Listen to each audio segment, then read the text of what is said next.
Dead Space is exactly what I like. You got a decaying spaceship, disgusting transformations, and an alien artifact that affects the environment and controls the minds of the characters. But it's also one of the greatest sci-fi horror games out there, both in terms of gameplay, aesthetic, and story. So in this video, I would like to speak about the aspects of the Dead Space franchise that fascinate me the most. The first one I played was the original, so that I could compare it with the remake. At first I was afraid to play it because it seemed very stressful. When I played it, I realized that I was right, but it's worth it, because it's a masterpiece. Everything in the atmosphere is made to inflict that constant feeling of danger in your gut. Even the sound of the bench scared the living hell out of me when I first interacted with it. Because the environment had built that uneasiness. I felt that more with the original than with the remake. But we'll get later to that. Now, let's get more specific. First, let's break down this memorable scene, the first encounter with the necromorphs. The first time the protagonist encounters and right after is hunted by those dreadful reanimated beings. I can't stress enough how important a first monster encounter is, because then we learn about the creature, and first of all we learn why do we have to fear it. Is it its physiology? Aggressiveness? Some higher power controlling its actions? The original Alien film has a memorable first encounter. But what makes this one so effective? Well, the first time you encounter them, you're behind thick glass. They attack and tear apart your coworker. You take a moment to examine them, unable to intervene. They are scary and aggressive. Next thing you know, those things are after you, appearing from every possible angle, and you have to run for your life, finally ending up in an elevator. Eventually, descending deeper into the decaying USG Shimura, and having more encounters with the ship's new deadly crew. One of the best first encounter scenes in my opinion. The combat mechanics are a bit clunky, and I was glad that was fixed in the next games. But on the other hand, I felt that this clunkiness was adding more fear and stress to the equation. Moving on with the direct sequel, while the original game had a great first encounter scene, the sequel has a fast and brutal opening scene. Isaac is restrained, and an infector jumps on the man in front of Isaac, pierces his head and turns him into a necromorph. This game proves from the very first moment worthy of its predecessor's legacy. Another scene I like a lot is the one with the twitching corpses in the chambers. This scene is another reminder that, no matter how many necromorphs you slash, your brain is always under the influence of the marker.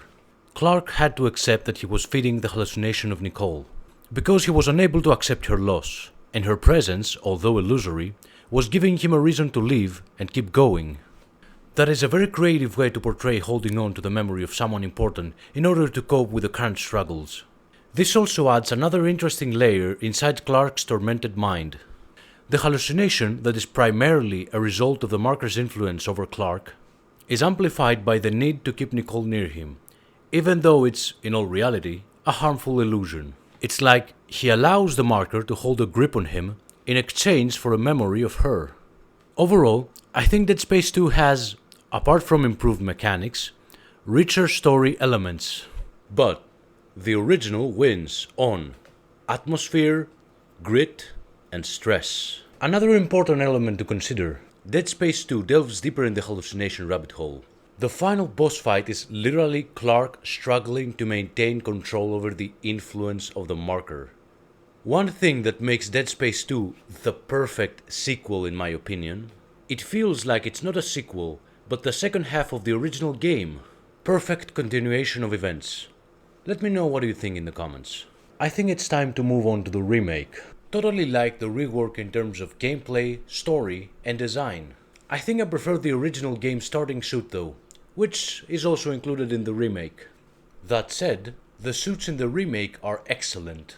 My personal favorite was the Sanctified suit and the Infected suit, of course.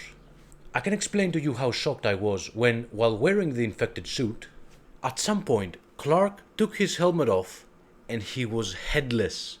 That was amazing! The remake has also an improved atmosphere. It really makes you feel as if you are in a dead space, alone, lost and forgotten, somewhere in the cosmos. I also like the new tram and the security levels. I feel that they add a distinctive layer of progression. The Infector, This scene where the Infector is introduced, this transformation and creature introduction scene, is surpassing by far many similar scenes in films. Personally, I've never seen something like that. What do you think? Let me know down in the comments. The scene with Mercer is also great in the remake. He really embodies a creator in front of a factor that delays his creation. In that case, Clark. But he also gets kicks out of it, because Clark is his audience. Here we got something interesting. Isaac is stuck by Mercer's stasis gun. He's unable to react. This is Mercer's payback for Clark delaying the convergence and keeping him stuck. And now, Clark is stuck because of Mercer. It's the perfect revenge. And then, the Hunter, which is breaking free of its restraints. Being used to running and shooting in such occasions, for that instant the game disarms you of that habit. You can't move a muscle, can't do anything, only wait for the inevitable.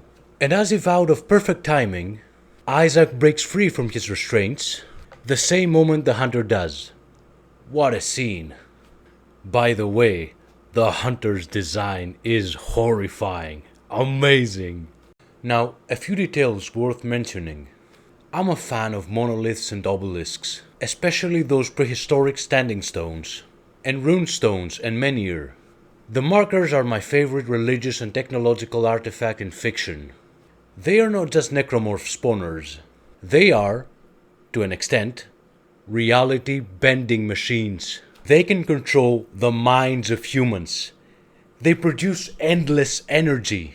The whole reality around them shifts, and they seem endless, withstanding the pass of time, while destroying endless civilizations in their path. Now, I would like to say a few things about the protagonist. Isaac is practicing his profession in a heavily damaged spaceship. He chops necromorphs. He fights unitologists. He struggles against the influence of the marker. He puts the hive mind in its place, and after that they make him build another marker. The dude gets promoted, he's overqualified, without even a seminar in unitology. What am I buying all these online courses for? Maybe I should just get near a marker. Another important factor that makes this game more appealing to me. I can't explain to you how important the locator is. My worst enemy in a video game is getting lost. Another important detail. The necromorphs sneak up on you if you haven't seen them. This feature makes the game more immersive, because you constantly have to be alert, even in supposedly safe spaces. And that was it for today's video. I'm Conrad Schmidt. I'm a writer talking about films, series, and games. If you wish to know my opinion about the indie horror game From the Darkness, and my analysis on the Invincible series, check out my previous videos on my channel.